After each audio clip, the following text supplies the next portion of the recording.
Ever stood in the coffee aisle puzzled by the terms Arabica and Robusta? You're not alone.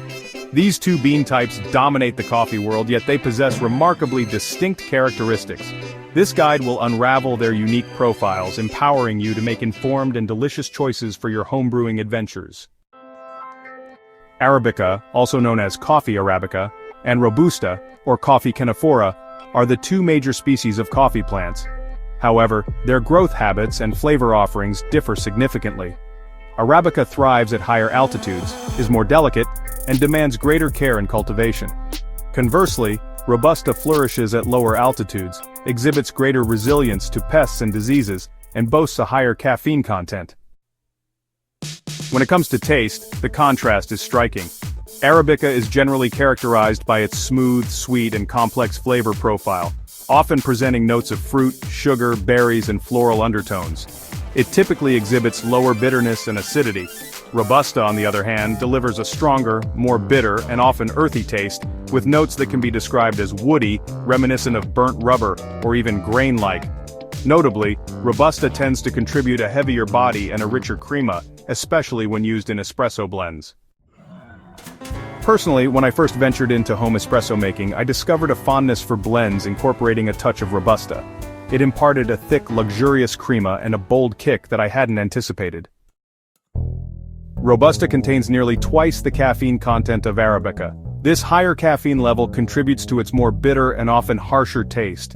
However, it also makes it a popular choice for those seeking an extra jolt in their morning brew.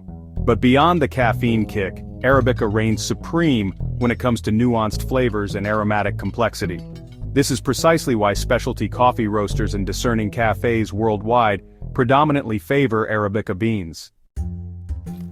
In terms of price and availability, Arabica tends to be more expensive due to its labor-intensive cultivation and more delicate nature. Robusta, being easier to grow and mass-produce, is generally more affordable. You'll commonly find 100% Arabica in most high-quality single-origin coffees, while Robusta often finds its place in instant coffee, and as a component in some espresso blends, valued for its crema-producing qualities and caffeine content. So, which bean should you choose for your brew?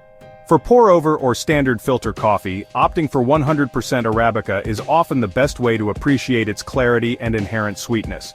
For espresso, consider experimenting with a blend. An 80% Arabica and 20% Robusta mix can provide a balanced cup with both boldness and a beautiful crema. If you're brewing on a budget, Robusta might serve as a good introductory bean, but as your palate develops, exploring Arabica and Arabica-rich blends is highly recommended. Ultimately, you don't have to pledge allegiance to one side. Both Arabica and Robusta have their own merits, and serve different purposes depending on your preferred brewing method and the flavor profile you crave. Don't hesitate to try side-by-side tastings of coffees made with 100% Arabica, 100% Robusta, and various blends. Your taste buds will undoubtedly thank you for the exploration. Have you ever tried coffee made solely with Robusta beans? How did its taste compare to your usual cup? Share your experiences in the comments below.